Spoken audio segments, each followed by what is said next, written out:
Fils et du Saint-Esprit, ainsi soit-il. Venez, Esprit Saint, remplissez le cœur de vos fidèles et allumez en eux le feu de votre amour. Envoyez votre Esprit, Seigneur, se fera place sur la veille. Et nous renouvelons la face de la terre. Seigneur Dieu qui avez daigné envoyer votre Esprit sur ce monde, donnez-nous par ce même Esprit de comprendre et d'aimer ce qui est bien, et de vivre sans cesse et divine consolation par le même Jésus-Christ notre Seigneur. Ainsi soit-il. Je vous salue Marie, pleine de grâce, le Seigneur est avec vous, vous êtes bénie entre toutes les femmes, et Jésus, le fruit de vos entrailles, est béni. Sainte Marie, Mère de Dieu, priez pour nous pécheurs, maintenant et à l'heure de notre mort. Ainsi soit-il. Saint Ange gardien, Saint Joseph, Priez pour nous. Saint Pédis, Priez pour nous. Saint Thomas d'Aquin, Priez pour nous. Sainte Catherine, Priez pour nous. Père du Fils, Saint-Esprit, Saint.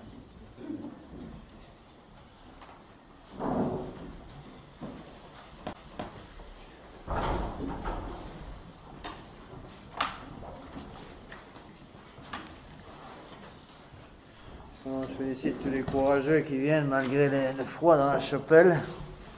Mais c'est très bon pour la santé physique et spirituelle, les deux.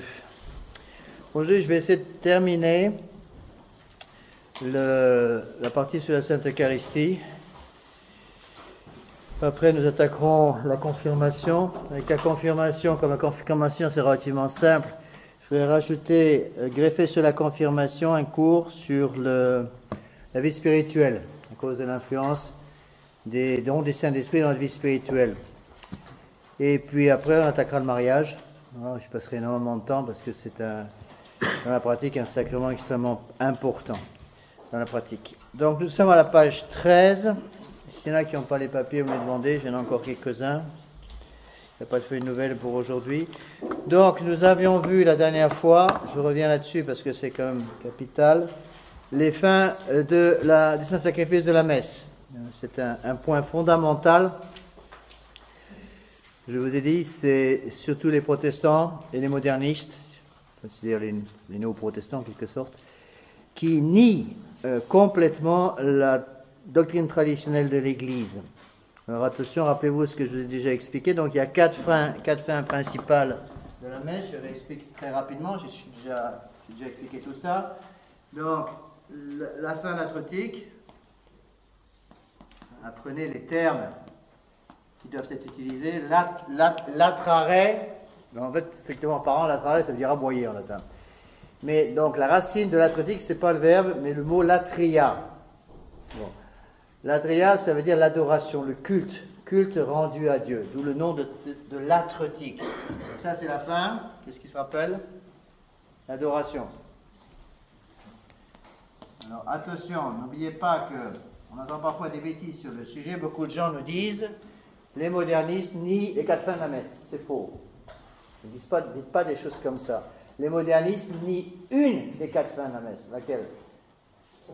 La fin propitiatoire. Donc si vous dites les modernistes nient les quatre fins de la messe, qu'on entend régulièrement de la bouche des catholiques, dans la tradition, vous vous mettez en position d'infériorité, parce qu'ils auront très vite fait en face de vous vous dire ce que vous dites est faux. D'accord? Donc, fin latretique, deuxième fin, la fin eucharistique. La fin eucharistique, c'est l'action de grâce.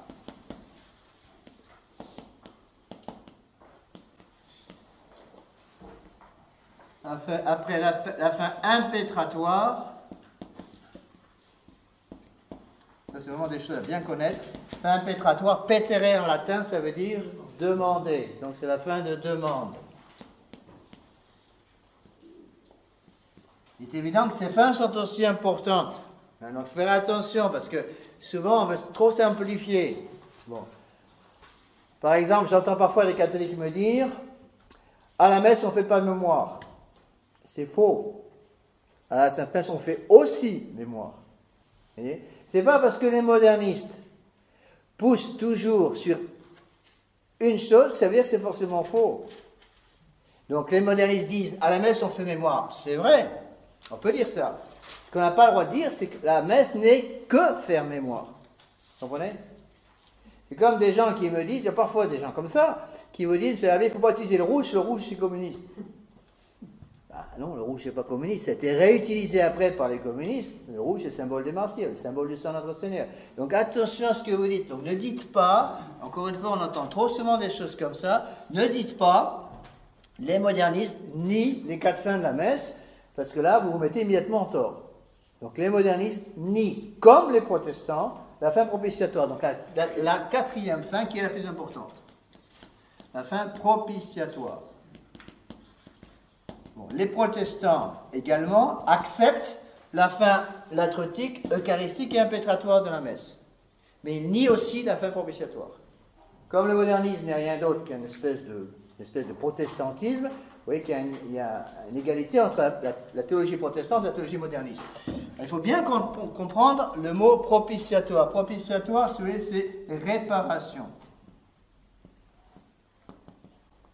Réparation, il y a plusieurs façons de traduire le mot de propitiatoire. C'est surtout la réparation.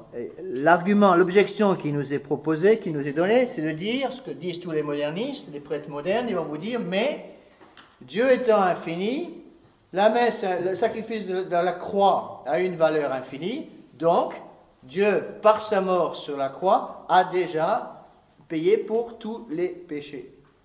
Réponse. Dieu, effectivement, de volonté antécédente, c'est la théologie de saint Thomas, de volonté antécédente, veut le salut de tous les hommes et a payé de façon antécédente pour tous les hommes, mais comme les hommes continuent à pécher, il faut donc réparer les péchés actuels. Il faut utiliser pour ça la phrase de saint Paul. Saint Paul vous dit, je vous l'ai déjà expliqué la dernière fois, qu'il manque quelque chose à la passion de notre Seigneur. Aussi, on entend parfois des bêtises sur le sujet. Beaucoup de gens, lorsqu'on leur dit il manque quelque chose à la passion de notre Seigneur, ils disent, monsieur l'abbé, vous n'avez pas le droit de dire ça, puisque la passion de notre Seigneur étant infinie, parce qu'elle est divine, donc tout est fait. Non, ce n'est pas l'enseignement de l'Église. Saint Paul dit expressément qu'il faut achever ce qu'il manque à la passion du Christ dans son corps qui est l'Église. Ça veut dire quoi? Ça veut dire que notre Seigneur Jésus-Christ, certes, par la valeur de son sacrifice, a réouvert les portes du paradis, mais il faut que nous nous associons à ce sacrement, à ce mystère de la Sainte Eucharistie, à ce mystère du sacrifice eucharistique de notre Seigneur, du sacrifice de la croix de notre Seigneur, pour pouvoir bénéficier des grâces de la rédemption. N'oubliez pas que pour pouvoir bénéficier des grâces de la rédemption, il y a une vertu qui est absolument nécessaire. Laquelle?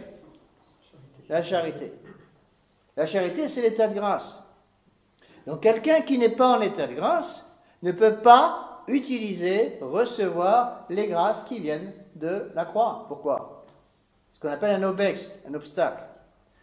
Alors c'est pour cela qu'on dit que le sacrifice de la messe, c'est la fin la plus importante du sacrifice de la messe. Le sacrifice de la messe est propitiatoire. Ça veut dire qu'en quelque sorte, on peut expliquer les choses qui sont imparfaites, mais comme ça, on peut prendre une image. Imaginez quelqu'un qui est en prison. Pour pouvoir sortir, il y a une grosse somme d'argent à verser. Bon, le prisonnier ne peut pas trouver cet argent, sa famille ne peut pas trouver cet argent. Donc voilà que quelqu'un va venir pour payer, comment on appelle ça, la somme, la caution, voilà, je cherche le terme en français, merci. La caution est payée par notre Seigneur. Donc nous sommes tous en prison à cause de nos péchés. Dieu paye la caution et par cette caution nous rend de nouveau capables d'utiliser le sang de sa croix. Encore une fois, la propitiation de notre Seigneur Jésus-Christ est la fin la plus importante de la messe. Le sacrifice de la croix est propitiatoire, bien sûr. Le sacrifice de la messe est aussi propitiatoire. Alors, les trois premières fins sont acceptées par tous les modernistes qui refusent absolument la fin propitiatoire de la messe. Le problème, c'est que c'est la fin la plus importante. La messe est propitiatoire, ça veut dire quoi? Ça veut dire qu'elle va achever de payer quelque chose qui manque à la passion du Christ. Elle va en quelque sorte payer la dette que nous avions à rendre à notre Seigneur. Maintenant, je voudrais voir un autre point du catéchisme très important. J'ai déjà en partie touché les différences qui existent entre le sacrifice du calvaire et le sacrifice de la messe. Alors, n'oubliez pas que la messe et le calvaire sont tous les deux des sacrifices. D'accord? La messe est un sacrifice, le calvaire est un sacrifice. C'est la même victime, c'est le même sacrifice en tant que tel, substantiellement parlant. Ça veut dire que les différences entre la messe et le calvaire ne seront pas des différences substantielles, mais que des différences accidentelles. En soi, c'est le même sacrifice. D'où la définition de la messe. La plus belle définition, il y a plusieurs façons de définir la Sainte Messe, mais la plus belle définition de la messe, c'est de dire que c'est le renouvellement, le sacrifice de la croix. Cette définition est le Concile de Trente. Le renouvellement non sanglant du sacrifice du calvaire. Alors, quelles sont les différences? C'est une chose à bien comprendre. Donc, vous avez ça pour vous aider, page 13 sur votre polycopier. C'est un point de doctrine extrêmement important, surtout aujourd'hui. Donc, quelles sont les différences qui existent entre la croix, d'une part, et la messe, d'autre part, la Sainte Messe, d'autre part. Donc, divise, si vous voulez, le tableau en deux. Le calvaire et la messe. Bon, la Sainte Messe. Encore une fois, les différences qui existent entre les deux ne sont pas des différences substantielles, ce sont des différences accidentelles, parce que la messe et le calvaire sont en fin de compte deux façons différentes de regarder la même chose. D'accord? Donc la première différence, c'est ça, elle vient dans la définition même, définition de la messe, sacrifice non sanglant, renouvellement non sanglant, sacrifice de la croix. Donc, le calvaire est un sacrifice sanglant, alors que la Sainte Messe est un sacrifice non sanglant. Bon, je vous ai déjà expliqué la dernière fois pourquoi le sacrifice de la messe était non sanglant, parce que notre Seigneur Jésus-Christ aujourd'hui est au ciel. Au temps des apôtres, au temps de son sacrifice sur la croix, il était sur la terre. Il n'avait pas encore un corps glorieux. Actuellement, il a un corps glorieux. La dernière fois que j'ai donné cours, j'oubliais tout le temps, j'avais oublié une des 4 qualités des corps glorieux, je vous les redonne. Donc l'impassibilité, la subtilité, la clarté et l'agilité. J'en avais oublié un des 4. La subtilité, j'ai oublié. Bon, impassibilité, un corps glorieux ne peut pas souffrir. Patere en latin, passion, c'est la souffrance. Subtilité, ça veut dire quoi?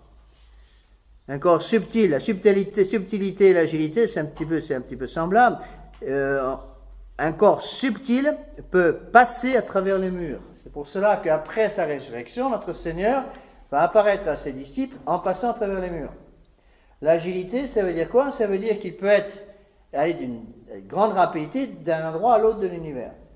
Et enfin, la clarté, la luminosité des corps glorieux qui s'opposent évidemment à la laideur et à l'obscurité des corps spirituels qui sont en enfer. Donc notre Seigneur a actuellement un corps glorieux, et donc il est évident que le sacrifice de la messe, même si la victime est la messe, ne peut plus être pour cette raison un sacrifice sanglant. C'est donc un sacrifice non sanglant, dans le sens qu'il n'y a pas effusion du sang physique de notre Seigneur Jésus-Christ. Cependant, attention, même s'il n'y a pas de sacrifice sanglant, cela reste un sacrifice. On va expliquer. Deuxième différence, donc vous avez tout ça, page 13. Deuxième différence, le Christ s'offre directement ou il s'offre par le prêtre. Bon. Ici, c'est notre Seigneur qui souffre, si vous voulez, ou qui offre le sacrifice. Et ici, c'est le prêtre qui agit au nom du Christ, en la personne du Christ. On utilise souvent le terme latin in persona Christi. Ça veut dire quoi? Ça veut dire que le prêtre agit, prend la place de notre Seigneur Jésus-Christ. À tel point, je vous l'ai déjà dit, que si un prêtre, au cours de la Sainte Messe, pour la première consécration, la deuxième consécration, disait par exemple, ceci est le corps du Christ, la messe serait invalide. Pourquoi? Parce qu'il changerait l'intention de l'Église. Donc l'intention de l'Église est claire et nette dans le sacrifice de la messe. Le prêtre agit au nom du prêtre, au nom du Christ, pardon. Troisième différence, une différence dont j'ai déjà parlé, le sacrifice du calvaire étant un sacrifice sanglant, il y a donc une séparation physique entre le corps et le sang du Christ. C'est la raison pour laquelle Sur la croix, notre Seigneur Jésus-Christ va avoir une séparation physique entre son corps et son sang. Le corps va être sur la croix, crucifié entre les 3 clous, et le sang va être répandu jusqu'à la dernière goutte. Pour le prouver, notre Seigneur, juste après sa mort, va encore nous donner son Sacré-Cœur, et du cœur ouvert de notre Seigneur va sortir quoi? Du sang et de l'eau. Donc c'est pour bien montrer que la dernière goutte du sang de notre Seigneur a été répandue sur la croix. Donc il y a bien une séparation physique entre le corps et le sang. Sans séparation physique entre le corps et le sang, sans séparation entre le corps et le sang, peut-on avoir un sacrifice? Non. Le sacrifice, la séparation entre le corps et le sang doit exister pour avoir un véritable sacrifice. La messe étant un sacrifice, la messe donc nous donnera aussi une séparation entre le corps et le sang de notre Seigneur. S'il n'y avait pas au cours de la messe une séparation entre le corps et le sang de notre Seigneur, il n'y aurait pas de sacrifice. D'accord, vous suivez? La messe étant un sacrifice, va entraîner une séparation entre le corps et le sang. Peut-on avoir une séparation physique entre le corps et le sang de notre Seigneur Jésus-Christ aujourd'hui? Pourquoi? Parce qu'il a un corps glorieux. Donc la séparation qui va exister entre le corps et le sang est ce qu'on appelle une séparation sacramentelle. Entre le corps, d'une part, et le sang de notre Seigneur. Qu'est-ce que ça veut dire sacramentel? Ça veut dire que la messe étant un sacrifice, il va y avoir une véritable séparation entre le corps et le sang, mais comme notre Seigneur ne peut plus avoir une séparation physique entre son corps et son sang, puisqu'il a un corps glorieux, la séparation sera sacramentelle par l'intermédiaire des sacrements. Comment va être manifestée et effectuée cette séparation sacramentelle? Par la double consécration. C'est la façon de répondre à ceux qui nous demandent, les enfants surtout, les adultes ne posent jamais ce genre de questions, mais les enfants, oui. Un enfant de 5 ans va vous demander la bouche en cœur quand vous expliquez la messe à un enfant, mais si le bon Dieu est déjà là après la première consécration, pourquoi est-ce qu'il en faut une deuxième? Et il faut tout simplement pour répondre à cette question d'enfant. La réponse, elle est sur le tableau. C'est-à-dire, pourquoi faut-il une double consécration pour avoir une séparation sacramentelle? Donc, j'ai donné l'exemple d'un prêtre qui, par exemple, oublierait, malheureusement, la deuxième consécration. La présence réelle sera là, mais pas le sacrifice. D'accord? Donc, il n'y aurait pas de messe. Cependant, si un prêtre, par exemple, oubliait ou la première consécration ou la deuxième consécration, à partir du moment où il y a une des deux consécrations, notre Seigneur est vraiment sur l'autel. D'accord? Mais qu'est-ce qui manquerait? Il manquerait cette séparation sacramentelle.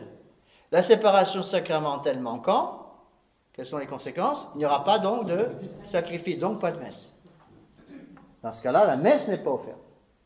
Donc la messe, attention, ce n'est pas simplement d'avoir notre Seigneur Jésus-Christ qui vient sur l'autel, parce que notre Seigneur Jésus-Christ va venir sur l'autel sans sacrifice, après la première consécration.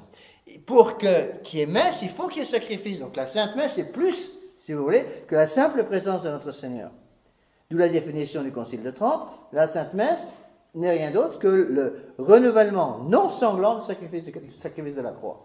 Donc cette séparation sacramentelle sera rendue possible par la double consécration. Donc consécration du pain d'une part, consécration du vin d'autre part, changement de la substance du pain à la substance du corps de notre Seigneur, et changement de la substance du vin à la substance du sang de notre Seigneur. N'oubliez pas ce que je vous ai déjà expliqué la dernière fois, que malgré cette séparation sacramentelle rendue possible par la double consécration, avec la première ou la deuxième consécration, il n'y a pas simplement le corps de notre Seigneur ou le sang de notre Seigneur Jésus-Christ qui est là, mais son corps, son sang, son âme et sa divinité. Donc, dans le calice, après la deuxième consécration, qu'y a-t-il? Rappelez-vous les mots de saint Thomas, il faut bien se rappeler les mots pour bien comprendre. Par la force du sacrement, qu'y a-t-il dans le calice après la deuxième consécration? Le sang de notre Seigneur. Comme notre Seigneur Jésus-Christ a un corps glorieux et qu'il ne peut plus y avoir une séparation entre son sang, son corps et son âme, donc par concomitance, par conséquence, si vous voulez, avec le sang de notre Seigneur, il y aura aussi le corps, l'âme et la divinité. La même chose avec la première consécration. Après la première consécration, sur la patène, dans l'hostie consacrée, va devenir le corps de notre Seigneur, par la force du sacrement. Mais par par concomitance, il y aura également le sang, l'âme et la divinité. Ce qu'il faut bien comprendre, c'est que c'est l'existence d'une double consécration qui rend possible le sacrifice. Donc si la double consécration n'est pas effectuée, il n'y a pas de sacrifice de la messe. Enfin, dernière différence entre le calvaire et la messe, c'est un peu plus compliqué à expliquer, pas à comprendre, mais à expliquer.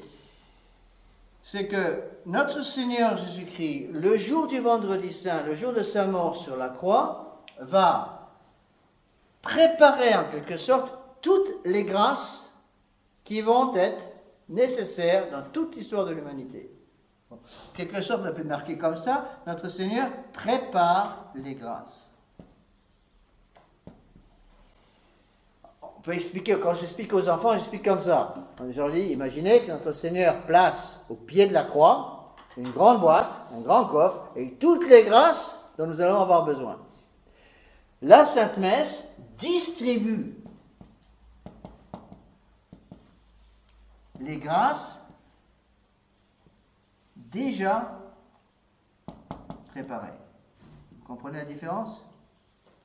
C'est-à-dire que lors de sa mort sur la croix, le vendredi saint, notre Seigneur Jésus-Christ va préparer toutes les grâces.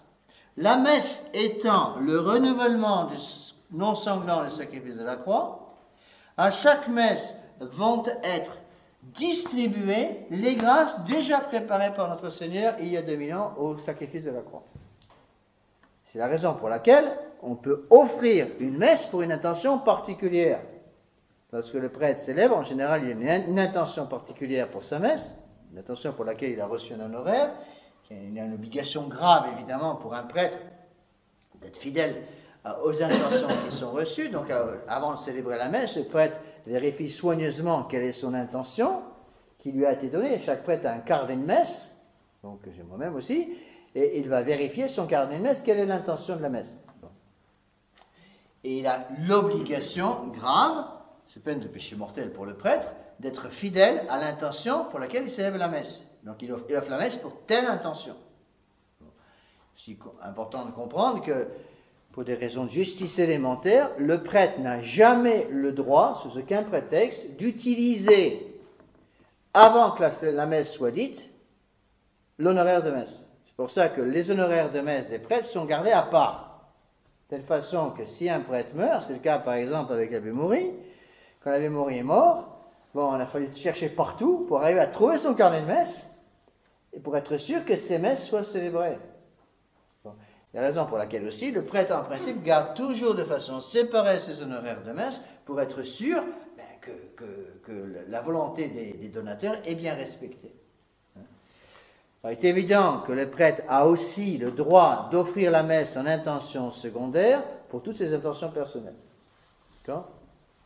Donc voilà les 4 différences essentielles qui existent entre le calvaire et la messe. Je répète, calvaire, sacrifice sanglant, messe, sacrifice non sanglant. Calvaire, notre Seigneur Jésus-Christ souffre directement lui-même. Pour la Sainte Messe, il utilise le prêtre comme un instrument.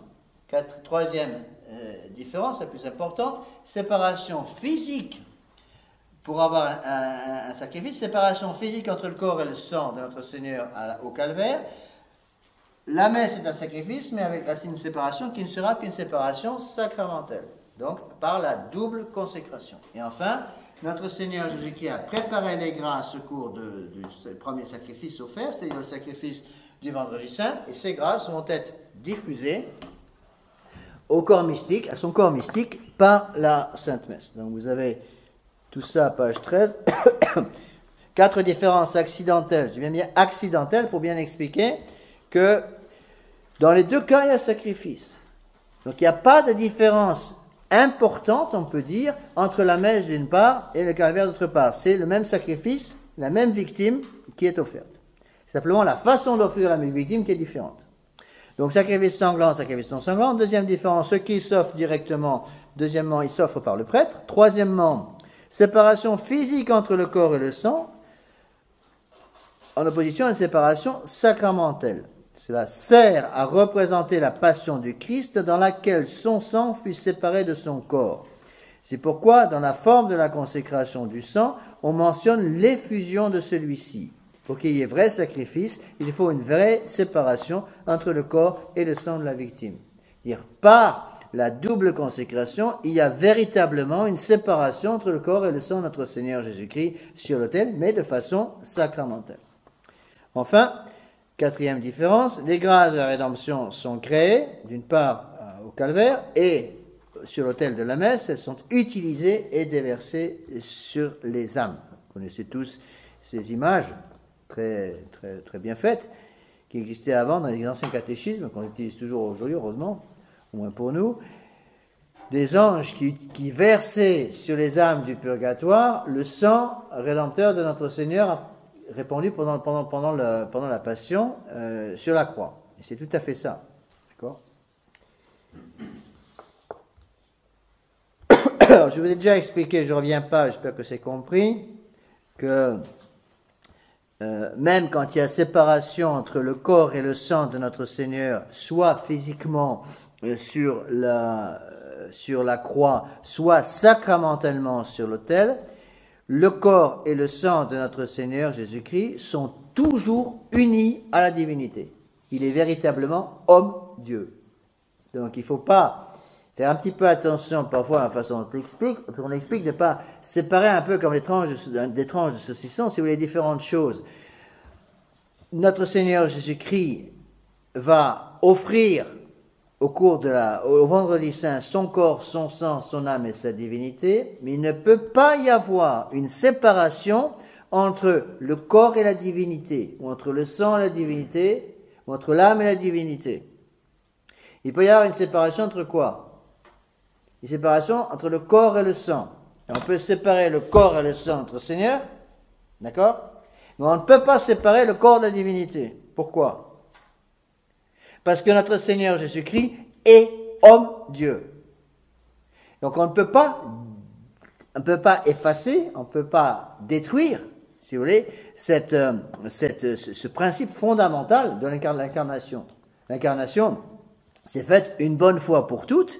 Une fois qu'elle a été faite, dès que la Très Sainte Vierge Marie a, par son fiat, le 25 mars, accepté de devenir la Mère de Dieu, à cet instant précis, la divinité s'est unie à l'humanité.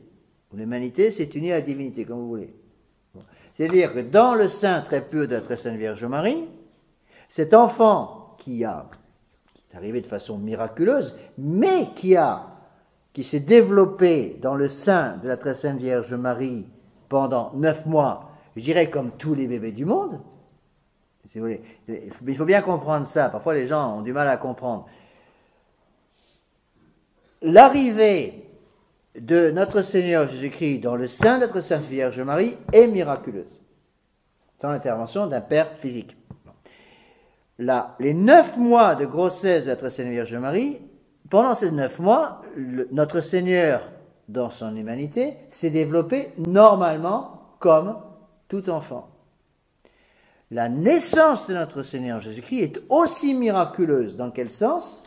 Dans le sens que la Très Sainte Vierge Marie a mis au monde son enfant sans briser sa virginité. C'est un dogme de foi que la Très Sainte Vierge Marie est vierge avant, pendant et après la naissance de notre Seigneur.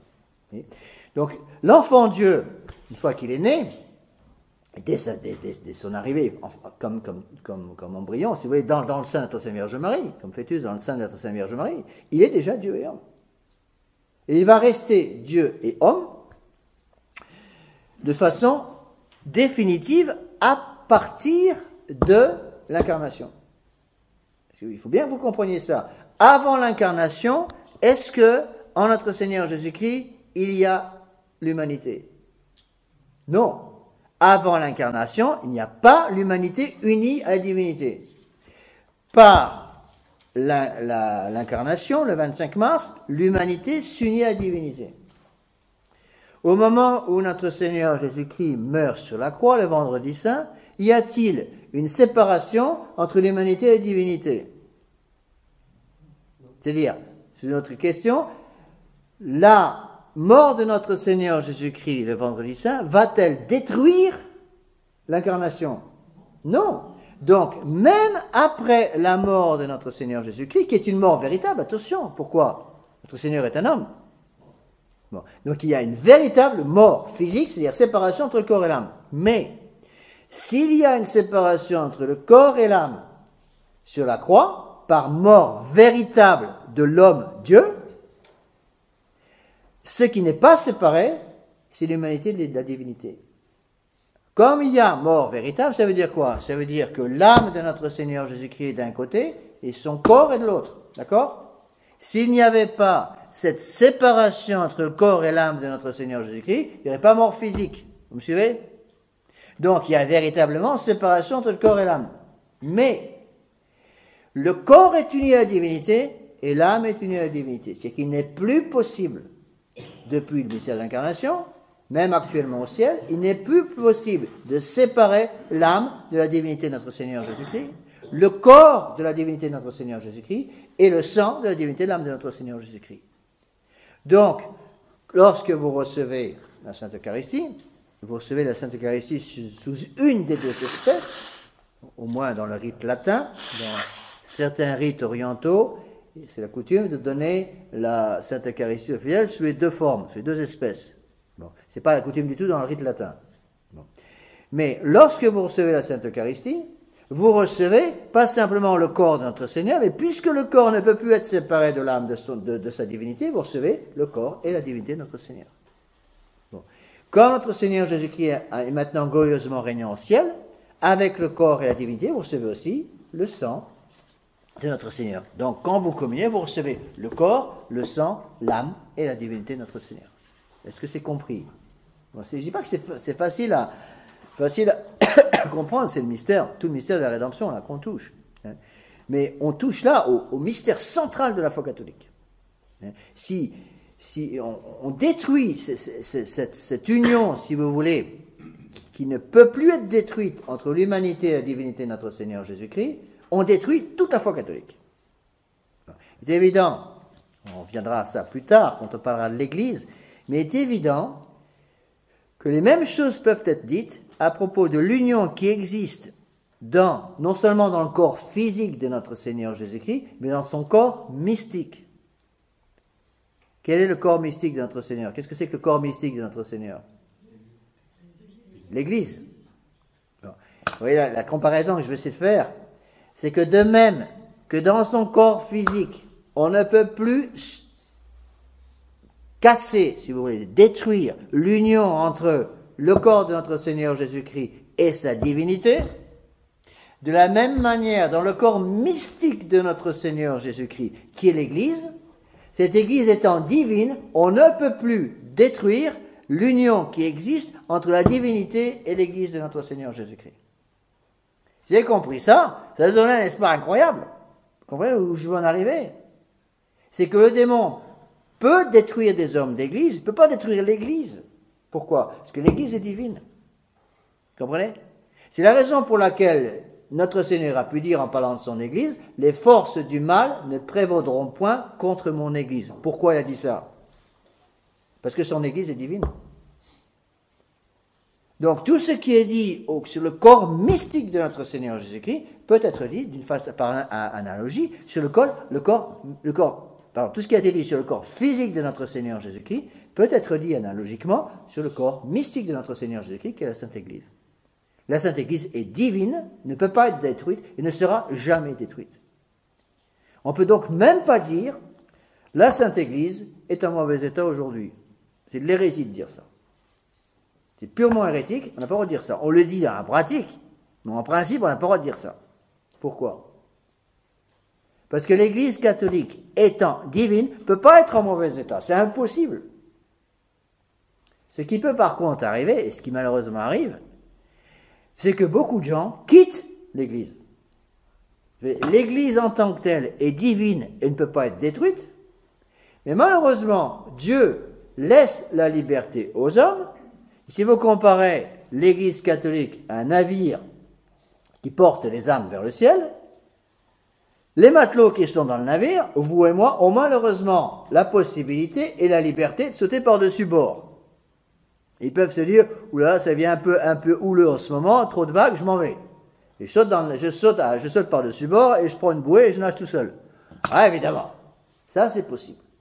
Il est possible que des hommes d'église quittent le navire. On voit ça tout le temps aujourd'hui. Mais l'église reste divine. Alors, les conséquences sont énormes au niveau spirituel. Il y a de la même façon que lorsque notre Seigneur Jésus-Christ est mort sur la croix, qu'est-ce que se sont dit les apôtres? Ils se sont dit, c'est pas possible. Pas possible. On croyait qu'il allait faire un grand miracle, qu'il allait rétablir le royaume de Jérusalem, le royaume d'Israël, et puis il est mort. Ils sont tous découragés. Même ceux qui l'aimaient profondément, tous les apôtres, sauf Judas bien sûr. Regardez Sainte Marie-Madeleine, pareil. Mais c'est fini, c'est fichu. Ils ne sont pas dit on s'est fait rouler, mais enfin presque. Ils étaient complètement découragés. À tel point que tous les apôtres sans exception, ont perdu la foi le vendredi saint, attention. Il n'y a pas un qui a gardé la foi. La seule personne qui avait gardé la foi le vendredi saint, c'était Notre-Dame. C'est tout. Tous les apôtres avaient perdu la foi. Saint Thomas va même complètement partir au loin. Il va littéralement même abandonner le collège apostolique tout à fait au début. Pourquoi? Parce que les apôtres n'avaient pas encore reçu le Saint-Esprit. On était avant la fête de la Pentecôte. Mais est-ce que la prévarication, si vous voulez, dans la foi des apôtres, la destruction de la foi des apôtres, peut toucher le corps physique de notre Seigneur? Absolument pas. Le corps physique de notre Seigneur reste là. Mais c'est la même chose, si vous voulez, dans l'Église de notre Seigneur Jésus-Christ. Vous comprenez ce que je veux dire? L'Église de notre Seigneur Jésus-Christ est divine. Une, sainte, catholique, apostolique, parce qu'elle est divine. Cette Église est divine et sera divine jusqu'à la fin des temps. Personne ne peut détruire la divinité de l'Église catholique. Personne ne peut détruire l'unité, la catholicité, la sainteté et l'apostolicité de l'Église. C'est impossible. Parce qu'on touche à quelque chose de divin. Donc il ne faut pas dire ce qu'on entend aussi beaucoup trop souvent parfois dans la tradition. Il faut travailler à rétablir l'unité dans l'Église. L'unité dans l'Église est toujours là, puisqu'elle est divine. Peut-on détruire l'unité de l'Église? Non. Peut-on détruire la sainteté de l'Église? Non. Peut-on détruire l'apostolicité de l'Église? Non. Peut-on détruire la catholicité, c'est-à-dire l'universalité de l'Église catholique? La réponse est non. C'est impossible. Pourquoi? Parce que l'Église est divine. Tant que Dieu est Dieu, son Église sera divine. Or, Dieu est Dieu pour toujours, donc son Église est toujours divine. Par contre, c'est là où il faut bien faire les distinctions. De même que notre Seigneur Jésus-Christ, tout en restant Dieu, a permis que tous ses disciples perdent la foi au moins pour 36 heures. Au moins, ils ont perdu la foi tous depuis le vendredi saint, même un peu avant. Ils avaient déjà plus ou moins perdu au soir du jeudi saint avec l'agonie à Jardin des Oliviers. Hein. Ils ont déjà perdu la foi à ce moment-là. Ils vont la retrouver. Quand est-ce qu'ils vont la retrouver? Ils vont la retrouver lorsque, à l'annonce de Sainte Marie-Madeleine, ils vont découvrir que le tombeau est vide au matin de Pâques. Alors là, ils vont se rappeler, ah, mais il avait dit que le troisième jour, il ressusciterait entre les morts. Là, ils ont un peu retrouvé la foi. Et c'est pour ça que cette très belle phrase donc Sainte Marie-Madeleine vient prévenir les apôtres, et une méditation extrêmement pénible pour nous les hommes, c'est que notre Seigneur Jésus-Christ va commencer par visiter les femmes, et pas les hommes. Bon, c'est très humiliant, mais c'est comme ça.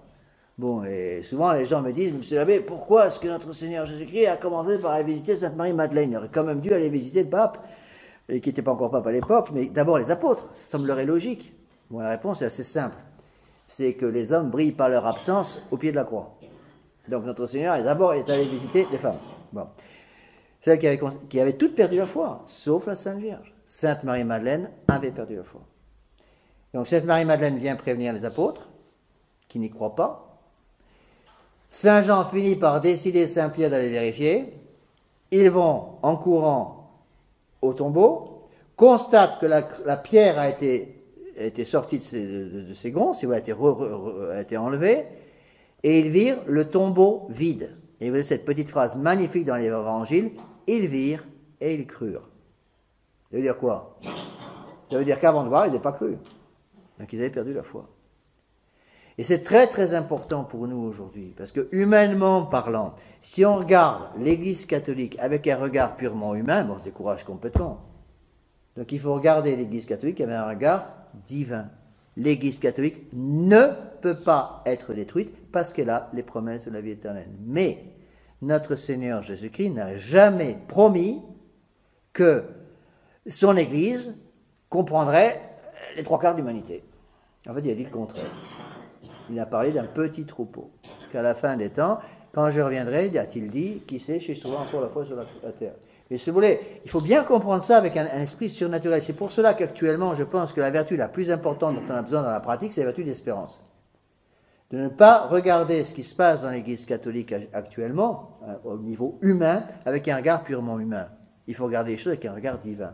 L'Église catholique est à la fois humaine et à la fois divine. Et de même que notre Seigneur Jésus-Christ, en notre Seigneur Jésus-Christ, on ne peut pas avoir une séparation entre son humanité et sa divinité, depuis l'incarnation. De la même manière, on ne peut plus avoir aujourd'hui une séparation dans l'Église catholique entre l'humanité et la divinité de l'Église catholique. L'Église catholique restera toujours divine, mais à la fois elle est humaine. C'est ça le drame. C'est ça qu'on a tellement de mal à comprendre aujourd'hui. Parce qu'évidemment, surtout des gens qui ne sont pas catholiques, qui viennent d'une nouvelle religion, c'est un peu pareil, suivent un peu un cours de catéchisme, ils se disent, mais attendez, l'Église, elle est divine? Ben oui, elle est divine. Ben attendez, vous venez d'expliquer qu'on est orphelin d'autorité. Ben oui, on est orphelin d'autorité. Mais vous dites en même temps que l'Église est divine. Ben oui, l'Église est divine, mais l'Église en même temps orpheline, l'Église humaine est orpheline d'autorité, pas l'Église divine. Comprenez? L'Église divine ne peut pas être détruite. Alors là, il faut faire un peu attention à ce qu'on dit. Bon, c'est comme, je me rappelle, un ami qui essaie d'expliquer à un prêtre que je connaissais bien, qui venait du Mexique, que la France était fille aînée de l'Église.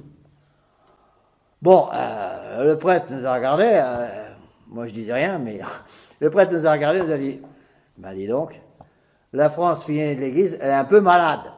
Ben oui, c'est vrai, la France fille aînée de l'Église, elle est malade. Hein? Ceci dit, ben, la France reste fille aînée de l'Église, ça ne veut pas dire que tous les Français ont la foi catholique, malheureusement. Il suffit d'ouvrir les yeux, d'accord? Donc il faut, je crois, bien comprendre ces choses-là. Pas de questions sur ce que j'essaie d'expliquer? On a compris? Non. Passons maintenant à des choses plus faciles. Page 13. Je vais essayer de voir si je peux arriver à terminer le Sainte Eucharistie aujourd'hui. Donc, la communion, la Sainte Communion. Prenons quotidiennement ce qui nous soutient quotidiennement. Donc, les conditions maintenant d'une bonne communion. Avant toute chose, l'état de grâce. Donc, l'état de grâce, rappelez-vous ce qu'a enseigné saint Paul. J'ai mis ici la citation de saint Paul, 1 Corinthiens chapitre 11, versets 27 à 29. « Quiconque mangera ce pain ou boira le calice du Seigneur indignement sera coupable envers le corps et le sang du Seigneur. Celui qui mange et boit indignement mange et boit sa propre condamnation, ne discernant pas le corps du Seigneur. » Donc on peut vraiment dire que le péché le plus grave que nous puissions commettre, c'est de commettre un tas de péchés mortels. Il ne faut pas oublier ça. Pas oublier ça, s'il vous plaît. Donc, attention, première condition, l'état de grâce. Il n'y a pas d'excuse. Pour vous. Pour nous, prêtres, on peut en avoir. Imaginez un prêtre, je ne sais pas que ça m'arrivera jamais, mais imaginez un prêtre qui n'est pas en état de grâce avant de célébrer sa messe ce dimanche. Bon, j'arrive entre un des dons, puis je sais pas quoi, j'ai assassiné quelqu'un. Bon. Je peux quand même pas dire au fidèle, écoutez, je suis désolé, je peux pas dire la messe parce que je viens d'assassiner quelqu'un. Je suis obligé de célébrer la messe. Vous ne pouvez jamais utiliser cette excuse. Vous ne pouvez pas. Donc attention, comme il n'y a aucune excuse, vous n'avez jamais le droit de commettre un tas de péchés mortels. Même si, avant la messe, il y a une longue ligne de personnes qui attendent pour se confesser, que ce jour-là, il n'y a qu'un seul prêtre, vous n'avez pas le temps matériellement de vous confesser avant la messe, Pas de prêtre au confessionnal pendant la messe. Ah, monsieur l'abbé, j'ai envie de communier, mais j'étais en tête de péché mortel, j'ai attendu, et puis vous avez quitté le confessionnal juste avant de m'entendre parce que vous étiez seul pour célébrer la messe. Eh bien, vous ne communiez pas. Ah, mais qu'est-ce que va dire ma femme? Ben, laissez-la causer. Laissez-la causer. Et parfois, c'est difficile, hein? Parfois, c'est pas évident.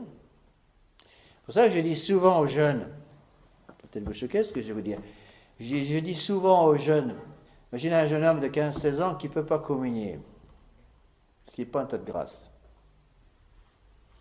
qui ne veut pas encore se confesser parce qu'il n'a pas encore vraiment le regret de sa faute. Quel conseil je vais lui donner? Je vais lui dire, mangez un bout de pain juste avant la messe. Comme ça, si votre maman vous pose un peu trop de questions en vous disant pourquoi tu ne vas pas communier, ben, j'ai mangé un bout de pain avant la messe. C'est vrai, c'est pas un mensonge. C'est pour ça que les mamans doivent faire un peu attention, il faut garder un équilibre là. Pas trop de poser de questions, en même temps poser celles qu'il faut poser, mais pas trop poser de questions. Parce que si vous posez trop de questions à votre enfant, pourquoi tu ne vas pas communier, pourquoi tu ne vas pas communier, pourquoi tu ne vas pas communier, vous allez pousser votre enfant à aller communier à tel péché mortel. Et c'est juste ce que vous pouvez faire et que vous devez faire. C'est si vous constatez en tant que parent, père ou mère, que votre enfant, surtout l'adolescent, ne va pas communier pendant une longue période de temps, vous pouvez lui dire, écoute, je suis un peu inquiet pour toi, je constate que tu ne communies pas depuis longtemps. Est-ce qu'on peut t'aider en quelque chose? Bon, tu pourrais peut-être aller voir un peu un des deux prêtres ici, David Guépin et Bélafitte, pour qui t'aide à retrouver le chemin de communion. Mais posez pas trop de questions. Sinon, on peut détruire beaucoup de choses.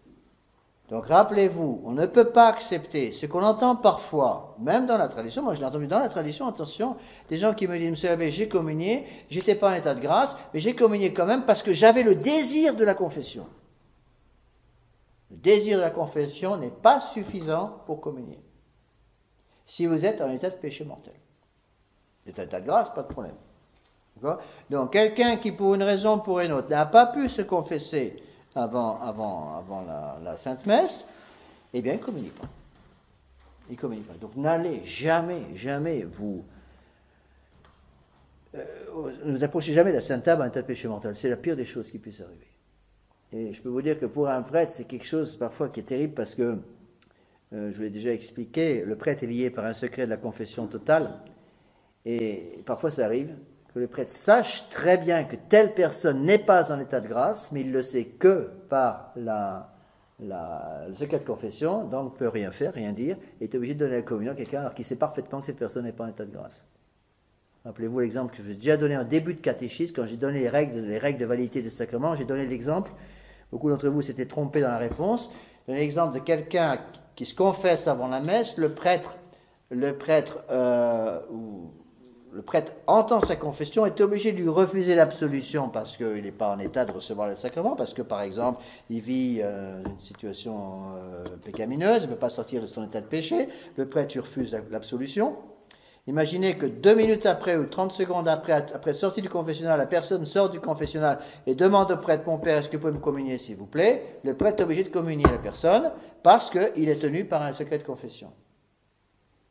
Et donc il donne la communion. Alors c'est terrible pour un prêtre de savoir, je donne la communion à cette personne, je sais parfaitement que cette personne est en état de péché mortel. Ça arrive aussi quand on confesse, par exemple, monsieur et madame, qu'on sait par la confession de madame que monsieur n'est pas en état de grâce, et puis qu'on ne peut rien dire. Dans la pratique, on ne dit jamais rien, bien sûr, même si la personne nous a donné l'autorisation, on ne dit jamais rien pour pas rendre ce qu'on appelle, ne pas rendre la confession odieuse. Donc on est tenu par un secret de confession total. Donc faites attention à ça. Donc c'est la première condition, être en état de grâce. Communier en état de péché mortel, le pire des sacrilèges, le plus grave de tous ces péchés, après le péché d'infidélité. La passion du Christ profite bien à tous, en tant qu'elle est suffisante, et pour la rémission de la faute, et pour l'obtention de la grâce et de la gloire, mais ne produit son effet qu'en ceux qui s'unissent à la passion du Christ par la foi et la charité. Est-il possible d'avoir la charité sans la foi?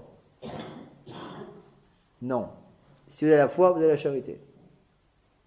Non. Si vous avez la charité, vous avez la... Excusez-moi, pardon, je répète, j'ai mal expliqué. Est-il possible d'avoir, la charité sans la foi? Non.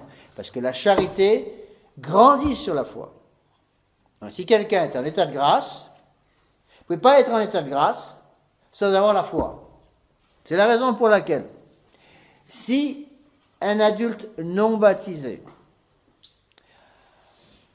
a un baptême de désir, j'ai déjà expliqué ça dans le baptême, rappelez-vous, s'il a un baptême de désir, par le baptême de désir, il a la charité, d'accord? Il a un état de grâce. Bon, c'est la raison pour laquelle, imaginez quelqu'un, par exemple, qui n'est pas baptisé, qui se prépare au baptême, et qui est en route pour aller à l'église être baptisé, meurt dans un accident de voiture. Est-ce qu'il a la charité? Oui. Est-ce qu'il avait la foi? Oui. Parce qu'il ne peut pas avoir la charité sans la foi. Il avait la charité, donc il avait la foi. Imaginez la charité comme une fleur qui pousse sur la foi. Peut-on avoir la foi sans la charité? Oui, malheureusement. Quelqu'un peut avoir la foi sans la charité, quelqu'un ne peut pas avoir la charité sans la foi. Donc si vous avez la charité, vous avez les deux autres vertus théologales avec, foi et espérance. Par contre, on peut avoir la foi et l'espérance sans la charité. Heureusement d'ailleurs d'un certain côté, parce que imaginez ce qui se passerait si à chaque fois qu'on commet un péché mortel, on perdait avec la charité aussi la foi et l'espérance. On ne pourrait plus aller se confesser. Parce que vous iriez vous confesser sans croire par le don de foi, par la vertu théologale de foi, que la personne qui est derrière le rideau du confessionnal, avec une étole et un surplis, est un prêtre et a le pouvoir d'effacer tous les péchés. Non. Donc il faut la foi pour croire que le prêtre a le pouvoir d'agir au nom du Seigneur et donc de vous pardonner vos péchés. Et donc, on peut avoir la foi sans la charité, malheureusement, c'est un tas de péché mortel. D'accord?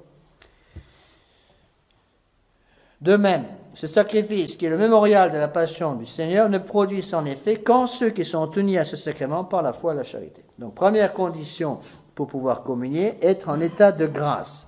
Deuxième condition, l'intention droite. Qu'est-ce que c'est que ça? Ça, c'est le texte de Saint Pie X. L'intention droite, c'est de savoir ce qu'on fait. L'intention droite, c'est d'avoir l'intention de communier avec les meilleures dispositions, dans l'esprit de l'Église. Bon. Quelqu'un, par exemple, qui a assisté à la Sainte Messe sans penser une seule seconde à ce qu'il faisait, n'a pas l'intention droite pour communier. Personne, par exemple, qui a dormi pendant toute la messe, sauf le cas d'un malade, par exemple, qui a dormi pendant la messe pour des raisons qu'il ne peut pas contrôler, c'est pas de sa faute. Donc, il faut avoir l'intention droite. L'intention droite, ça veut dire avoir l'intention de l'Église, de communier pour le désir de s'unir avec notre Seigneur Jésus-Christ. Bon. Troisième condition, le jeûne eucharistique. Bon. Alors, attention, au niveau du jeûne eucharistique, j'ai mis les règles que nous suivons dans la tradition. Donc, 3 heures pour le solide et l'alcool. L'eau ne rompt pas le jeûne. Cependant, attention, dans l'esprit de Pie XII, lorsque le pape Pie XII a modifié les lois du jeûne eucharistique, et je pense personnellement que Pie XII a bien fait de les modifier, à partir du moment où le pape Pie XII a autorisé les messes du soir, il était obligé de modifier les règles du jeûne eucharistique. C'est du bon sens. Vous ne pouvez pas décemment obliger quelqu'un qui veut assister à une messe du soir, par exemple à 18h, qui travaille en plus dans la journée, surtout s'il y a un travail physique, de rester à jeun depuis minuit. C'est pas possible. Mais lorsque le pape Pie XII a modifié les règles du jeûne eucharistique, il a bien exprimé qu'il souhaitait, quand c'était possible, que les gens puissent suivre le jeûne eucharistique naturel depuis minuit. C'est-à-dire, à chaque fois que c'est une messe du matin et que vous avez la santé pour, essayez de suivre le jeûne eucharistique depuis minuit. Encore une fois, il faut du bon sens. Donc, c'est 3 heures sans manger ni boire. Les médicaments ne rompent pas le jeûne. Vous devez prendre un médicament, parce que c'est nécessaire pour votre santé. Bon, vous pouvez prendre votre médicament, ce n'est pas considéré comme de la nourriture. Ce qui rompt le jeûne, c'est ce qui est avalé comme nourriture. Bon, vous avez un saignement de nez, un saignement de bouche, et vous avalez votre propre sang. Bon, vous n'êtes pas des vampires, donc vous nourrissez pas, vous ne prenez pas ce sang comme une nourriture. Il n'y a donc pas violation du jeûne eucharistique, viol du jeûne eucharistique, d'accord? Bon. Donc attention dans ce domaine-là, je pense qu'il faut bien expliquer les règles du jeûne eucharistique, mais sans tomber dans le scrupule pour autant. Donc j'ai mis cela. Jeûne eucharistique 3 heures pour le solide et l'alcool, ou encore mieux depuis minuit pour les messes du matin. L'eau ne rompt pas le jeûne. Bon, il est évident que, par exemple, un père de famille qui est obligé de conduire pendant parfois plusieurs heures avant de pouvoir amener sa famille à l'église pour la communion, la messe du matin, parfois il y a des gens qui sont obligés. J'ai eu certains cas où les gens partaient pratiquement à 3-4 heures du matin pour pouvoir assister à la messe. J'ai vu ça, entre autres aux États-Unis. Parfois, les gens devaient faire des distances considérables. Le plus que j'ai vu, c'est en Australie, un monsieur qui habitait à la frontière ouest de l'État j'ai oublié son nom maintenant, l'État où il y a le Brisbane, en Australie. Il faisait 7 heures de voiture pour venir à la messe. Allez, il habitait à Cloncurry, qui est près de Mount Isa. Mount Isa, c'est un centre où il y a toutes les mines de charbon, mine de fer, et mine de bauxite aussi, et il faisait 7 heures de voiture pour aller à la messe. Allez, on a compte, c'est 14 heures de voiture aller-retour. Il ne venait pas tous les dimanches, c'est impossible. Il venait une fois par mois. Bon, heureusement, il avait de la famille qui habitait c'était à Townsville. Et donc, il venait, il faisait 7 heures de voiture. Bon, il est évident que c'est 7 heures de voiture à faire, ben, restez pas 7 heures à jeun, vous allez avoir un accident de voiture, c'est bon sens élémentaire. Je pense qu'il faut un peu de bon sens dans ce domaine-là. Le bon sens, attention, le bon sens, on ne l'apprend pas dans les livres. Le bon sens, on l'apprend. Quelqu'un a du bon sens ou on ne l'a pas. Quand on ne l'a pas, ben, ça ne s'achète pas le bon sens. Donc attention. Il est évident qu'il y a des gens, par exemple, j'ai connu des personnes, ça arrive sous des personnes âgées, qui pour des raisons physiques ne peuvent pas rester 3 heures sans manger. Il y a parfois des gens qui ont par exemple des problèmes de diabète. Bon, un diabète, imaginez quelqu'un qui a un diabète tel qui ne puisse pas physiquement rester 3 heures sans s'évanouir, mais il est évident que dans un cas comme ça, moi personnellement je donnerais une dispense pour pouvoir permettre à ces personnes de communier. C'est évidemment un cas d'exception. Un cas d'exception. Bon. Moi-même, ça m'est arrivé, en principe, nous prêtres, on doit aussi suivre les 3 heures avant la messe. Pour nous, c'est avant la messe, pour vous, c'est avant la communion. Mais je me rappelle, quand j'étais en Floride, vous croirez si vous voulez, j'avais 4 messes et 1000 km le dimanche. Les premières messes à Miami, deuxième messe à Davie, troisième messe à Fort Myers, de l'autre côté de l'État de Floride. Après, je remontais jusqu'à Vero Beach, et je rentrais, il était minuit. 1000 km en voiture. Bon, il y avait 2 chauffeurs avec moi. Bon. Mais souvent, j'étais seul pour une partie du parcours. Il était évident que si je commençais à m'endormir au volant, qu'est-ce que je faisais? Je m'arrêtais, je mangeais un peu. Pourquoi? Parce que la première condition pour être un bon prêtre, c'est laquelle? D'être vivant. Oui. Monseigneur Lefebvre qui nous dit ça. Première condition pour être un bon prêtre, c'est d'être vivant. Bon. Il nous disait ça pour ceux qui faisaient des pénitences invraisemblables au séminaire. Il y en a qui c'est arrivé. Bon. Et Monseigneur Lefebvre leur tirait les oreilles en disant la première condition pour être un bon séminariste, c'est d'être vivant. Bon, si vous continuez vos pénitences comme vous le faites actuellement, vous allez avoir de gros problèmes d'ordre physique et vous serez incapable de faire votre devoir dedans une fois que prêtre. Alors arrêtez. Vous voyez? Bon, donc c'est un peu la même chose. Donc du bon sens, mais en même temps de la foi. Vous voyez comment il faut équilibrer les choses. Quelle est la vertu dont nous avons besoin pour équilibrer dans un cas comme ça? La prudence. La prudence. Donc on garde les règles du jeûne eucharistique, 3 heures pour le solide et l'alcool. Quand on peut, si vous avez une messe à 7 heures le matin par exemple, vous pouvez parfaitement suivre le jeûne eucharistique et puis minuit, vous n'allez pas en mourir. Bon. Cependant, quelqu'un qui ne pourrait pas le faire, parce que, par exemple, je ne sais pas, une personne qui est venue, monsieur l'abbé, moi je peux rester 3 heures, mais pas plus. J'ai une messe le matin à 11 heures, est-ce que je peux manger à 7 heures? Bien sûr, manger à 7 heures, si vous voulez.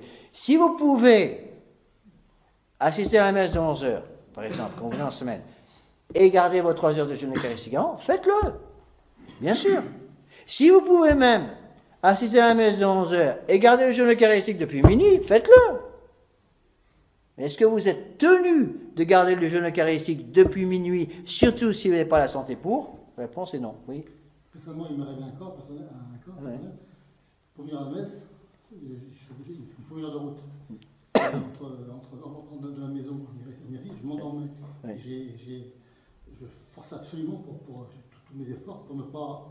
Mais dans ce cas-là, il faut s'arrêter, manger un peu, parce que vous voulez, encore une fois, c'est du bon sens. Bon, moi je pense qu'il faut aussi un peu distinguer. Il faut utiliser la vertu de prudence. Quelqu'un qui peut communier de façon habituelle. Bon, qui peut communier de façon habituelle. Tous les dimanches, par exemple. Qui a été obligé de manger dans les 3 heures. Je lui conseillerais de ne pas communier. Parce qu'il peut très bien se passer d'une communion une fois, puisqu'il va à la messe tous le dimanche. Mais si quelqu'un, par exemple, a la messe 1 ou 2 fois par an, qui se retrouve dans un cas comme ça, je vais lui dire de communier, c'est du bon sens. Il m'est arrivé, par exemple, d'avoir des gens, aller voir des malades à l'hôpital, et surtout au début, quand on n'avait pas les téléphones portables. Le téléphone portable, pour nous, c'est une grande aide, mais il y a encore 20 ans, le téléphone portable n'existait pas. Bon, parfois, on fait des kilomètres et des kilomètres pour apporter la communion aux gens. Bon, souvent on était en retard, parce que parfois dans les grandes villes, il peut y avoir du retard parfois considérable. Il m'est arrivé d'aller porter la communion à des gens, j'arrivais en retard, et malheureusement des gens qui étaient grabataires, qui étaient vraiment en mauvais état physique, qui me disaient, monsieur l'abbé, j'ai dû manger, moi j'ai mangé, j'ai pris les médicaments, je devais prendre mes médicaments avec un peu de nourriture, donc j'ai mangé un peu il y a 2 heures. Mais qu'est-ce que je dois faire? Est-ce que je vais leur dire, ben écoutez, j'ai mangé il y a 2 heures, je ne donne pas la communion? Le bon sens dans ce cas-là dit, donnons la communion à ces gens-là pour qu'ils puissent communier. Je me rappelle un prêtre qui avait tout à fait raison, avec un jeune vicaire qui envoie ce jeune vicaire faire des kilomètres et des kilomètres pour porter la communion à une personne, et puis la personne avait mangé 2h45 avant de recevoir la communion. Le vicaire, il avait d'autres malades à voir, et puis il a dit à la dame, ben non, je ne peux pas vous donner la communion. Et il revient avec le Saint-Sacrement. Alors son curé lui dit, mais attendez, vous n'étiez pas supposé donner la communion? Ah ben oui, mais la dame, elle avait mangé 2h45 avant, donc je ne vais pas donner la communion. Ben, avant, ce n'était pas des choses qui étaient nécessaires. Bien sûr, quand les gens avaient un curé juste à côté. Mais actuellement, par les temps qui courent, on n'est quand même plus en situation normale. Donc vous voyez, encore une fois, gardons les lois de l'Église, bien entendu, mais en reconnaissant que dans certains cas, il peut y avoir des obligations. C'est la raison pour laquelle le jeûne eucharistique, ça vous devez le savoir aussi, la loi du jeûne eucharistique ne s'applique pas pour le viatique. Qu'est-ce que c'est que le viatique? Le viatique, c'est donner la Sainte Communion à quelqu'un qui est en péril de mort. Ben, pour le viatique, le jeûne eucharistique ne joue pas. Il y a quelqu'un qui a mangé 1 heure avant, qui est en péril de mort, peut recevoir la Sainte Communion en viatique. Donc, la règle est donc toujours la même, il faut bien la suivre. Faisons l'impossible pour garder les règles traditionnelles en matière de jeûne eucharistique. Au moins 3 heures avant la communion pour la nourriture et l'alcool. L'eau ne rompt pas le jeûne. Maintenant, si vous voulez faire mieux et suivre les lois anciennes qu'il y avait même avant Pie XII c'était comme ça, donc l'eau rompait le jeûne, sous Saint Pie X c'était comme ça, l'eau rompait le jeûne. Bon. Vous voulez suivre ces lois? Très bien, suivez-les pour vous. Mais encore une fois, vous les suivez pour vous. Vous n'injuriez pas, vous n'excommuniez pas ceux qui autour de vous peuvent agir de façon différente. Alors vous allez me dire, vous savez, vous êtes un libéral de dire ça. Non, parce que j'espère que j'ai un peu de bon sens. Et Monseigneur, je me rappelle, nous disait au séminaire, la première chose dont a besoin un séminariste qui rentre au séminaire, la première vertu dont il a besoin, qui est une vertu naturelle, c'est le bon sens. Il nous disait, il avait raison, vous pourrez acquérir toutes les vertus du monde, la foi, l'espérance, la charité, l'obéissance, etc., toutes les vertus, il y a une que vous acquérerez jamais, sans grâce spéciale du bon Dieu, c'est le bon sens. Il nous disait, quelqu'un qui n'a pas le bon sens l'aura jamais, sauf miracle du bon Dieu. En général, quelqu'un qui n'a pas de bon sens, il n'aura pas de bon sens toute sa vie. Malheur au prêtre qui n'a pas de bon sens. Il va se retrouver en situation impossible. Je me rappelle quand j'étais missionnaire au Mexique, on était parfois dans des endroits invraisemblables. Je me rappelle, on avait une chapelle dans le sud, ouest du Mexique, à la frontière pas très loin de la frontière avec le Guatemala, près de Tuxtepec. Pour y aller, il fallait pratiquement utiliser le cheval. Il n'y avait plus de route, plus rien du tout. À la fin, c'était devenu impossible. Bien entendu, il n'y a pas d'électricité, pas d'eau. Certains coins n'étaient pas complètement isolés. On s'est retrouvé dans des cas impossibles. Alors, des tas de cas, par exemple, le droit canon me disait, quand un prêtre se retrouve dans un cas comme cela, il doit contacter son évêque. Bon, alors je suis à 4 heures de cheval de Tuxtébec, je me retrouve avec un cas comme ça. Je dois contacter mon évêque. Comment je contacte mon évêque maintenant? Qu'est-ce qu'on utilise? Le bon sens.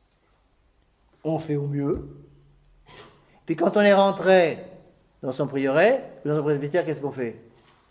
On en parle avec son curé, c'est ce qu'on faisait. On en parle avec son curé, puis on dit, dis donc, j'ai fait ça, j'ai bien fait ou non?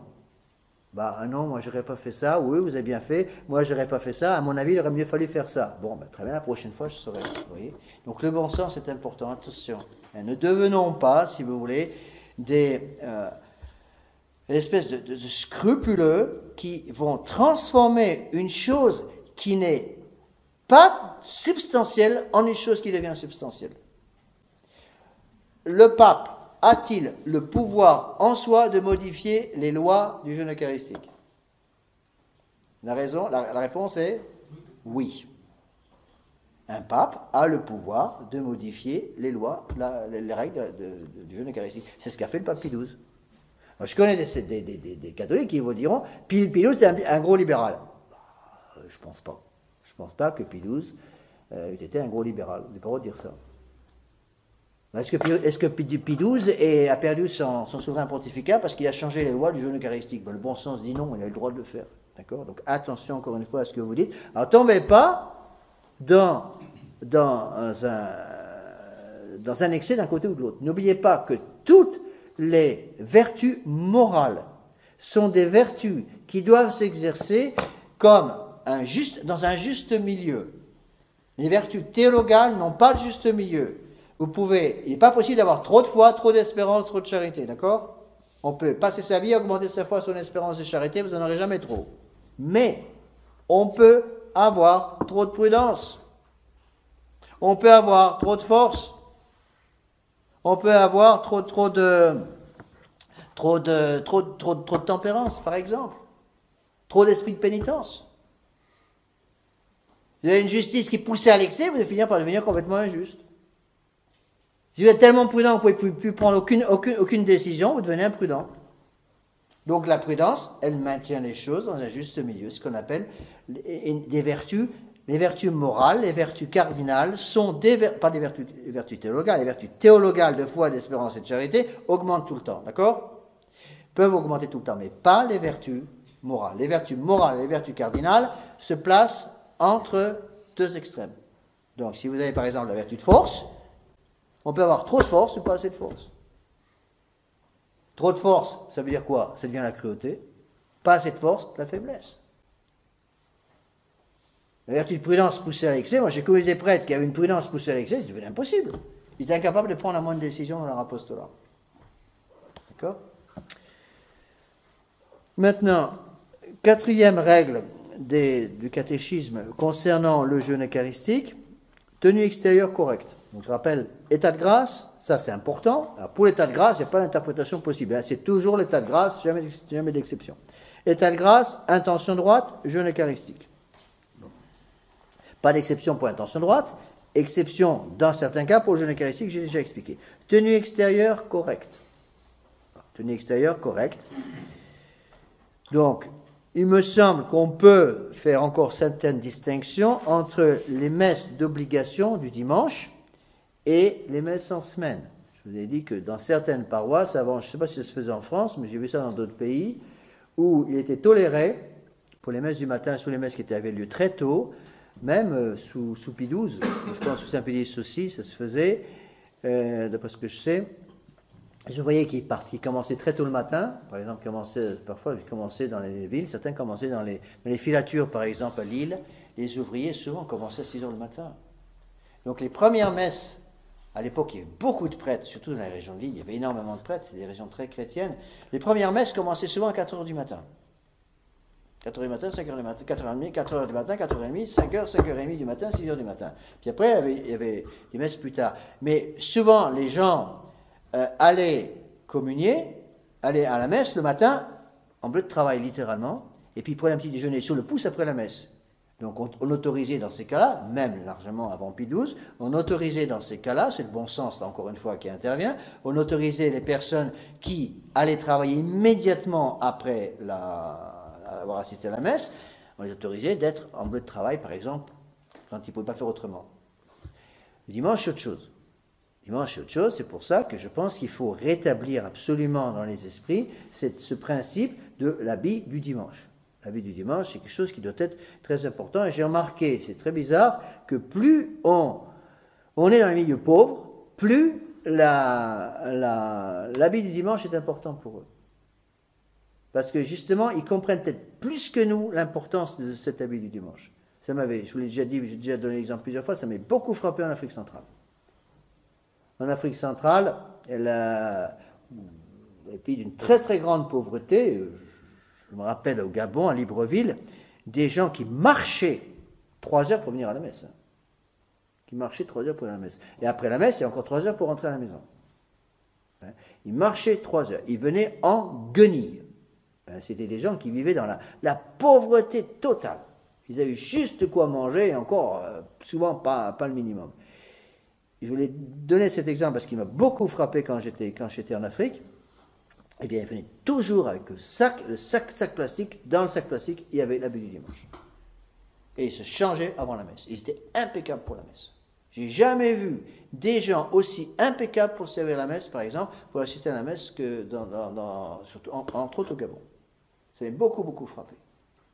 Et dès que la messe était terminée, ils se rechangeaient, ils repartaient leurs 3 heures de marche à pied, par des chaleurs avec les moustiques et tout, c'était pas comme ici, hein. Et ils repartaient 3 heures de marche, en guenilles de nouveau, pour pas user l'unique paire de chaussures qu'ils avaient pour toute leur vie. Ils n'avaient pas de quoi se payer une paire de chaussures. Ils avaient une paire de chaussures et l'utilisaient pour la messe. Alors quand je vois les servants de messe qui viennent me dire la bouche en cœur parce qu'ils servent avec des baskets, on me dit, monsieur l'abbé, j'ai pas de quoi m'acheter une paire de chaussures, mes parents me disent qu'on n'a pas d'argent pour ça. Si nos Gabonais qui marchent 3 heures et qui vivent avec 3 fois rien ont de quoi s'acheter une paire de chaussures correctes pour aller à la messe le dimanche, ne venez pas me raconter que vous ne pouvez pas le faire pour les enfants. Mais j'ai qu'une paire de chaussures, au moins qu'ils aient une paire de chaussures correctes pour assister à la messe, servir à la messe, bien entendu, et assistance à la messe. C'est ça que j'aime pas du tout, voir des enfants de cœur qui servent à la messe avec des baskets. C'est pas normal. C'est encore une fois, c'est le travail de la Révolution qui pousse les jeunes surtout à être habillés en tenue de sport toute la journée. Mais vous n'êtes pas tout le temps en train de faire du sport sur un stade. Alors attention à ça. Donc tenue extérieure correcte, en suivant les coutumes de l'Église, qui peuvent être légèrement différentes selon les pays, selon les cultures. Donc là, il faut reconnaître qu'il peut y avoir certaines différences de culture qui entraînent des modifications de détail. Bon, ici, il n'y a pas besoin d'expliquer trop ça en France. Le principe, n'oubliez pas quand même, c'est que les femmes doivent avoir la tête couverte dans l'église. Donc ça veut dire, le bon sens, j'ai déjà expliqué ça je crois une fois, donc je vous demande que les femmes fassent attention de se couvrir la tête avant de rentrer dans l'église. Pas une fois dans l'église. C'est une question de bon sens. Imaginez quelqu'un qui arrive qui n'a pas de paire de chaussures et qui commence à mettre ses chaussures dans l'église. Ben non, on met ses chaussures avant d'entrer dans l'église. C'est la même chose pour la tête couverte. Donc utilisez ces règles qu'il faut garder, et je pense que si vous voulez que vos enfants comprennent ces règles, commencez à les leur expliquer quand ils sont tout petits. C'est là où ça rentre. Un enfant est achevé d'imprimer à 5 ans. Donc c'est pas quand l'enfant aura 10 ans, la petite aura 10 ans, que vous allez commencer à lui expliquer qu'il faut mettre une mantille à la chapelle. Donc si vous voulez que votre enfant, votre jeune fille, votre petite fille de 10 ans comprenne qu'il faut mettre une mantille à la chapelle ou un voile à la chapelle, qu'est-ce qu'il faut faire? Si vous arrangez que dès que l'enfant littéralement est capable de marcher à la chapelle, et si c'est une petite fille, qu'elle mette un voile. Alors, au début, l'enfant ne va pas comprendre, mais ils sont capables de comprendre si vous leur expliquez. Ils auront ce respect des choses de Dieu. Respect des choses de Dieu. D'accord? Bas de la page 13. Bas de la page 13. Conséquences de la Sainte Eucharistie sur le plan surnaturel, spirituel pour la vie de notre âme. Ça, c'est Saint Pilice, c'est Saint Thomas d'Aquin. Sainte Eucharistie, comme nourriture de notre âme, préserve et augmente en elle la vie surnaturelle, affaiblit la concupiscence en augmentant la charité. Donc une faute d'orthographe là. Il y a un S qui se promène en L qui n'aurait pas dû être là. Donc, préserve et augmente dans l'âme la vie surnaturelle, affaiblit la concupiscence en augmentant la charité, renforce notre volonté pour nous aider à résister aux tentations, antidote qui nous préserve du péché mortel, guérit les maladies de l'âme en nous purifiant du péché véniel et des peines temporelles dues au péché, en proportion de notre degré de charité, et enfin procure la joie spirituelle. Attention, la Sainte Eucharistie préserve du péché originel, mais la Sainte Eucharistie n'enlève pas le péché originel. Pourquoi? N'oubliez pas, j'ai déjà expliqué ça, la Sainte Eucharistie est un sacrement des vivants. Donc un sacrement que vous ne pouvez recevoir que si vous êtes en état de grâce. Donc la Sainte Eucharistie, de façon normale, n'ôte pas le péché mortel. Il ôte le péché véniel. Les péchés véniels, tous les péchés véniels d'une âme peuvent être lavés, peuvent disparaître après une bonne communion. Bon, j'ai déjà parlé un peu du reste, donc je vais un petit peu rapidement là-dessus. Donc, soignez, je pense, faites très attention dans l'éducation que vous donnez aux enfants. Soignez deux choses, le signe de croix et la génuflexion. Apprenez à vos enfants, dès qu'ils sont en âge de comprendre, comment faire une génuflexion correcte, comment faire un signe de croix correct. Vous les aiderez grandement, ils comprendront l'importance de la messe. N'oubliez pas que la tiédeur dans ce domaine-là entraîne rapidement l'aveuglement spirituel, et l'aveuglement spirituel peut mener à l'apostasie. Donc attention, on dit, c'est un proverbe dans certains pays, qu'on peut mesurer le degré de foi d'une personne à la façon dont cette personne fait le signe de croix. Et c'est parfaitement exact. Qu'on peut définir aussi le degré de piété d'une personne par la façon dont cette personne fait sa génuflexion dans la chapelle. Encore une fois, du bon sens. Si une personne a un problème d'ordre physique, je ne sais pas moi, une déformation de la colonne vertébrale ou une lâche, tout simplement, qui empêche de faire une génuflexion jusqu'au sol, j'ai rien à dire. Mais quand je vois des gamins de 10-12 ans qui font des génuflexions à moitié course, qui s'arrêtent avant que le genou ait touché le sol, j'ai dit il y a un problème. Il y a un problème avec qui? Avec les jeunes? Non, il y a un problème avec les parents. Parce que les parents ne font pas leur travail là. Donc apprenez en tant que parents à vos enfants à faire des génuflexions correctement. Donnez-leur des cours s'il faut. Pas compliqué. Les enfants apprennent. Ne tolérez pas que vos enfants, même à 7-8 ans, fassent des génuflexions. Je vois souvent des enfants comme ça, font des génuflexions comme ça. Ben non.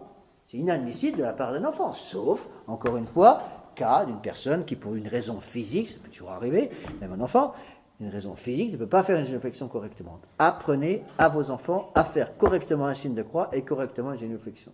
Et vous les aiderez grandement. Page 14. Importance aussi de l'action de grâce après la communion. Ça, attention, surtout avec vos enfants. La plupart de nos enfants ont du mal à faire correctement une action de grâce après la messe, sauf si il s'appelle Saint-Dominique Savio ou Saint-Jean Bosco, comme ils étaient petits. Mais la plupart des enfants ont du mal. Ils ont besoin de l'aide d'un grand frère, l'aide d'une grande sœur, l'aide de leurs parents, l'aide de leur maman, souvent, pour faire une action de grâce correctement. Donc, il y a plusieurs façons de faire une action de grâce, surtout pour les adultes. Vous pouvez aussi très bien faire une action de grâce à partir des 4 fins de la messe. Bon, j'ai oublié d'expliquer ça, mais les 4 fins de la messe, fin latretique, propitiatoire, eucharistique et impétratoire, sont les 4 fins de la prière.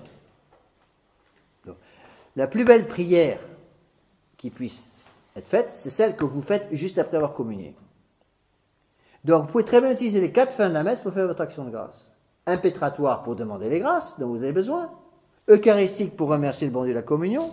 Latretique pour adorer notre Seigneur Jésus-Christ présent en vous. Propitiatoire pour voir ce qui a changé encore dans votre vie pour vous unir davantage avec notre Seigneur Jésus-Christ. Vous voyez ? Donc, c'est tout à fait possible d'utiliser les 4 fins de la messe pour faire une action de grâce. Vous pouvez aussi utiliser, donc j'ai mis là à page 14 en haut, le mot ardor, adoration, remerciement, demande, offrande, résolution. Il est bon, je crois, de changer un petit peu la façon de faire son action de grâce, pour que ça ne soit pas quelque chose qui soit trop mécanique. Donc, changez un petit peu, mais faites une action de grâce correcte. Bon, encore une fois, bon, ça dépend un petit peu des gens. Parfois, des gens qui ont des obligations après la messe sont obligés de partir. Mais je pense qu'il est bon. Ici, vous le faites quand même pas mal. Je vous félicite. Il est bon que les fidèles passent au moins 5 minutes après la messe pour finir leur action de grâce. Faites une action de grâce. Aidez vos enfants à faire une action de grâce. Bon, la plupart des enfants ont du mal à faire une action de grâce tout seuls. Mais c'est un petit peu triste parfois de voir des gens qui viennent de communier et qui, soi-disant, n'ont pas le temps de faire une action de grâce. Ils ont tas de choses très importantes à faire après la messe. Et après la messe, vous les voyez sortir. En général, qu'est-ce qu'ils font? Ils sont en train de casser du sucre sur tous les prochains du coin. Bon, c'est le voisin. On n'a pas le temps de faire une action de grâce, mais on attend de parler après pendant des heures. Non, faites votre action de grâce. Pour sauver votre temps pour faire votre action de grâce après la messe.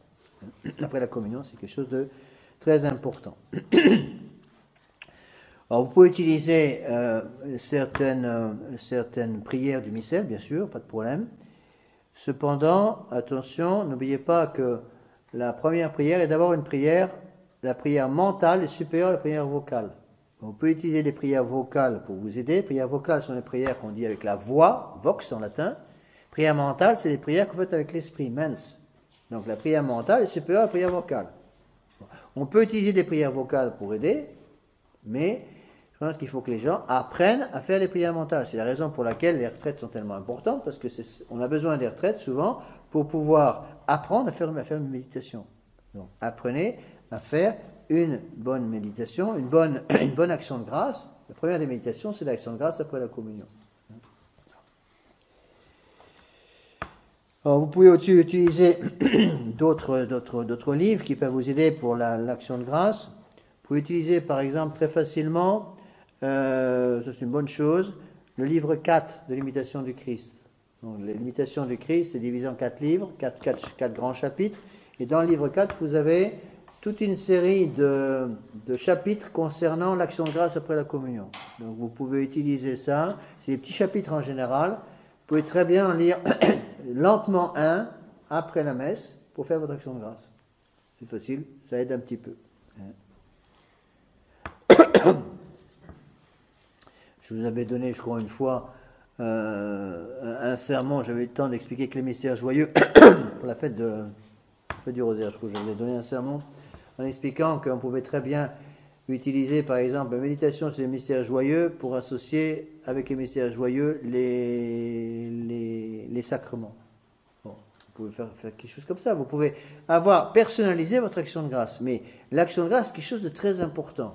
Beaucoup de gens deviennent tièdes parce qu'ils ne s'occupent pas de faire une action de grâce convenable. Une action de grâce convenable. J'ai rajouté ici un chapitre, un paragraphe important. Donc, il y a une faute d'orthographe aussi, un deuxième paragraphe à corriger. Donc, bien entendu, refuser la messe équivoque, protestantisée, écuménique de Paul VI. Donc, il n'est pas question pour un catholique qui a la foi, qui veut la conserver, d'insister à la nouvelle messe sans une raison gravissime. Et s'il y a une raison gravissime, ce doit être avec une assistance purement passive. Purement passive. Raison gravissime, décès d'un membre très proche de la famille. Bon, moi je considère ça comme la seule fois où j'ai failli assister à la nouvelle messe. Bon, j'ai perdu mon frère, qui avait 21 ans. Bon, il se trouve que j'ai raté mon avion et j'ai pas pu être là pour l'enterrement, mais bon. Mon frère a malheureusement été enterré avec la nouvelle messe. Bon, j'ai estimé que mon devoir d'État quand même était d'être là de façon passive. Mais j'aurais été sans surplis, j'étais séminariste à l'époque, non j'étais prêtre déjà à l'époque, je serais allé sans surplis, purement passif. Vous êtes là, vous devez assister par exemple, imaginez que votre maman meurt, est enterrée avec la nouvelle messe. Bon, est-ce que vous avez le droit d'y assister? Oui. Est-ce que vous avez le droit d'y assister activement? Non. Est-ce que vous avez le droit d'y assister passivement? Oui. Vous êtes là, vous priez le chapelet pendant toute la messe, vous ne chantez pas, vous, bien entendu, ne participez pas à leur prière nauséabonde, vous êtes là, vous priez pour le repos d'âme de votre maman. Mais en dehors de ces cas d'extrême urgence, l'assistance même passive à la nouvelle messe, pour moi, est inadmissible. Attention, je pense qu'il faut être quand même très très ferme là-dedans. Alors attention, je crois qu'il faut appliquer exactement les mêmes règles pour les messes d'adultes, les messes non unacum, les messes unacum, pardon. Mais encore une fois, attention à pratiquer la charité. N'oubliez pas que les gens que vous côtoyez peuvent avoir un cheminement différent du vôtre. Lorsque des gens nouveaux, surtout, viennent à la messe ici pour la première fois, bon, on les prend là où ils sont et puis on les monte. D'accord? C'est pour ça que si une personne vient ici pour la première fois, une personne qui vient ici pour la première fois à la messe, elle n'a pas de voile sur la tête, qu'est-ce qu'il faut faire? Il faut dire rien. Si vous sautez sur elle, madame, ici, on met une mantille sur la tête. Elle va partir en courant, elle ne mettra plus jamais les pieds à la chapelle. Vous dites rien, qu'est-ce qui se passe? Tout un voile. Dimanche suivant, elle vient avec un voile sur la tête. Bon. Si, au bout de 3-4 fois, elle continue de venir tête nue, laissez le prêtre dire quelque chose. En général, c'est nous qui devons intervenir. Mais on attend, on donne la chance aux gens. Bon. C'est pour ça on prend les gens là où ils sont et on les monte vers le bon Dieu. Vous ne pouvez pas donner à des gens, si vous voulez, des convictions immédiatement en 5 minutes. Vous voyez la patience que le bon Dieu a avec vous, et avec moi aussi d'ailleurs. Mais si le bon Dieu a été patient avec vous et moi, on peut peut-être pratiquer un petit peu la même patience avec les gens qui sont autour de nous. D'accord? Bon, je m'excuse, j'ai pas le temps de terminer complètement ça. Il restera quelques petits détails à rajouter. Je rajouterai vendredi prochain.